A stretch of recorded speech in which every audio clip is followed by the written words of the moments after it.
Negara Republik Indonesia. Selanjutnya berkenan kepada kami persilakan untuk kembali menempati posisi yang telah disediakan. Baik Bapak dan Ibu beranjak pada 3, 2, 1. Baik, kita berikan tepuk tangan yang meriah. 3. Kami ulangi. 1. Wah, semua tahapan pengamanan, pengawalan berjalan dengan baik dan betul-betul termonitor oleh kita. Dan ini tentunya menjadi sukses story yang juga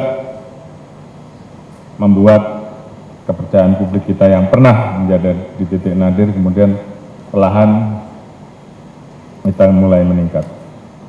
Korlantas menjadi etalase positif dan menjadi pelopor untuk mengembalikan kepercayaan publik. Demikian. Baru saja kita melaksanakan kegiatan Rakernis Korlantas untuk tahun anggaran 2023, di mana di dalam kegiatan Rakernis kali ini tentunya pertama sesuai dengan agenda pemerintah bahwa tahun ini ada beberapa agenda internasional dan juga agenda nasional yang mau tidak mau itu menjadi tugas dari kepolisian, khususnya jajaran lalu lintas untuk mempersiapkan dengan baik. Ada kegiatan ASEAN Summit dan juga beberapa event internasional lain yang tentunya kita harus amankan, kita kawal, dan tentunya karena ini adalah pertaruhan bangsa kita, negara kita, saya minta tadi jajaran Korlantas untuk mempersiapkan dengan baik sehingga pengalaman pada saat kita melaksanakan pengawalan, pengamanan pada saat KTT G20 ini bisa menjadi story sukses yang bisa dilanjutkan dengan melakukan evaluasi-evaluasi agar bisa lebih baik. Kemudian sebentar lagi kita juga akan masuk pada Hari Raya Idul Fitri dan Pak Menhub kemarin juga sudah sampaikan hasil survei di tahun 2023 kali ini jumlah pemudiknya jauh lebih besar. Kalau tahun lalu kurang lebih 85 jutaan ya, tahun ini kurang lebih 123 juta yang akan mudik. Jadi artinya tentu kita bisa membayangkan bagaimana kalau rekayasa lalu lintas yang kita persiapkan ke depan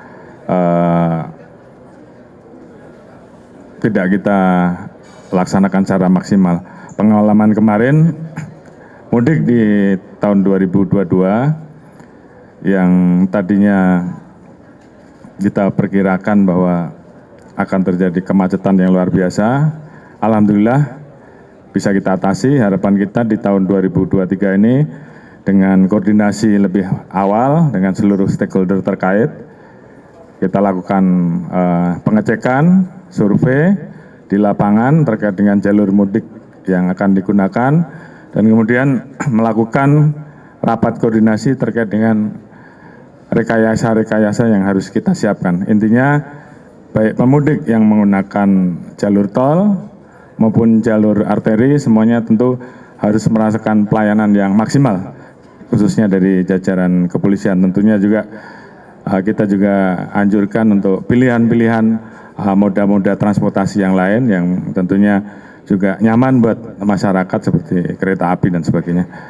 Kemudian tentunya kita terus berupaya untuk meningkatkan kualitas pelayanan publik.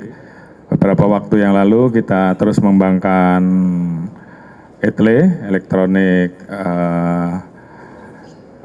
law enforcement atau penegakan hukum dengan menggunakan elektronik, dan saat ini terus kita kembangkan hampir di semua wilayah itu ada. Namun saya juga pesankan bahwa terkait dengan hal-hal yang sifatnya bisa membahayakan jiwa, maka tidak cukup dengan ETLE tapi juga harus dilakukan langkah ataupun tindakan tegas.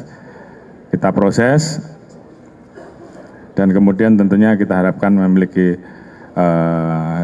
efek deteren, karena ini harapan kita tentunya dengan penegakan hukum yang kita lakukan, keselamatan masyarakat pengguna jalan juga akan semakin baik, jumlah laka lantas juga akan semakin berkurang, dan yang paling penting kepatuhan.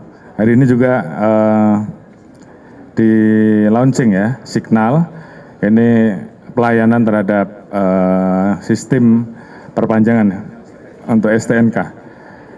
Dan ke depan kita akan rencanakan bahwa mungkin STNK ke depan menggunakan STNK elektronik. Setelah nanti kita kembangkan programnya, saat ini perpanjangannya menggunakan online, tapi ke depan kita sedang mengarah kepada perpanjangannya online dan kemudian STNK-nya juga elektronik. Dan ini yang sedang kita siapkan. Kemudian juga kita launching e-Avis, ya, elektronik Avis, terkait dengan kemampuan yang harus dimiliki oleh seseorang yang diberikan SIM. Dan hari ini kita launching panduan, ya, panduan untuk orang yang akan ujian SIM, baik itu ujian SIM A, ujian SIM C, dan juga SIM yang lain. Kita berikan modul pelatihan di dalamnya, sehingga masyarakat kemudian bisa mengerti bahwa kalau nanti ada pertanyaan, di situ dijelaskan panduan-panduannya. Dan bagi kita yang paling penting adalah bagaimana kemudian masyarakat memahami terkait aturan pada saat berlalu lintas. Sehingga pada saat diberikan SIM, masyarakat sudah paham bagaimana berlalu lintas yang baik, sama-sama menjaga keselamatan masyarakat, pengguna jalan, dan tentunya bagaimana mengurangi risiko pelanggaran dan mengurangi risiko terjadinya kecelakaan. Yang tentunya ini juga menjadi angka yang cukup tinggi setiap tahun yang tentunya harus kita turunkan. Jadi hal-hal ini yang tentunya ke depan terus kita tingkatkan, sehingga harapan kita di tahun 2023 kualitas pelayanan publik di sisi jajaran Korlantas akan semakin baik. Terkait dengan tugas-tugas kita menghadapi agenda-agenda nasional yang ada, khususnya mudik, jajaran Korlantas siap untuk memberikan pelayanan yang terbaik, sehingga masyarakat yang akan mudik bisa merasakan mudik aman, mudik nyaman, dan mudik selamat. Mungkin itu yang bisa saya sampaikan. Terima kasih. Wassalamualaikum warahmatullahi wabarakatuh.